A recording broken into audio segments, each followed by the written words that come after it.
8 months into his second term, Donald Trump has signed more executive orders than any president in nearly 100 years. He's slapped tariffs on America's top trade partners, taken over Washington, D.C.'s police, and even played peacemaker overseas. Supporters call it historic leadership. Critics call it authoritarianism in action. So, which is it? Let's break it down. January 2025. Donald J. Trump steps back into the Oval Office for his second term as President of the United States, and he wastes no time. In just 8 months, Trump has unleashed a political storm, championed by his supporters as decisive leadership, and condemned by critics as the most aggressive power grab in modern U.S. history.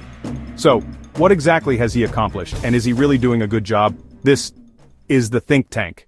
Trump's second term opened with a record-shattering pace, over 140 executive orders in his first 100 days, more than any president in nearly a century.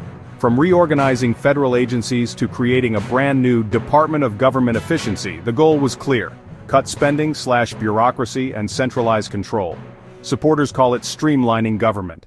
Critics? Authoritarian overreach.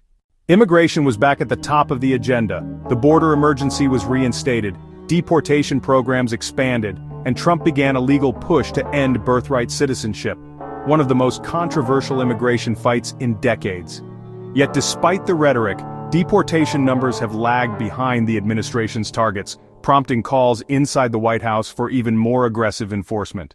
On the economy, Trump wasted no time reigniting trade battles. 25% tariffs on goods from Mexico and Canada, 20% tariffs on Chinese exports. By summer, he signed what's been dubbed the Big Beautiful Bill, extending tax cuts, creating new deductions, and promising a manufacturing revival.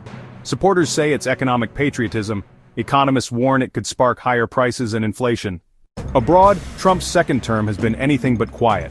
He authorized military strikes on Iranian nuclear sites, and, in a surprising twist, played peacemaker between Armenia and Azerbaijan, securing a U.S.-controlled transport corridor in the region.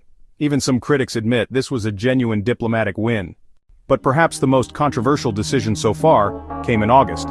Trump federalized Washington, D.C.'s Metropolitan Police Department and deployed 800 National Guard troops to the city. The move stunned local officials and ignited a national debate about presidential power over America's capital. And then, there's the symbolism: lavish White House renovations, gold flagpoles, and a proposed $200 million presidential ballroom. To critics, a vanity project. To supporters, a symbol that America is great again. So, is Trump doing a good job? If you ask his supporters, he's delivering on his promises: tougher borders, bold diplomacy, and a government that acts fast. If you ask his critics, he's dismantling democratic norms, abusing executive power, and focusing on spectacle over substance. One thing's for sure, 8 months in, Donald Trump's second term is already one of the most dramatic presidencies in modern U.S. history, and the next 3 years promise even more turbulence. This has been The Think Tank, where facts meet analysis and history meets the headlines. Make sure to like, subscribe, and tell us, is President Trump's second term saving America or breaking it?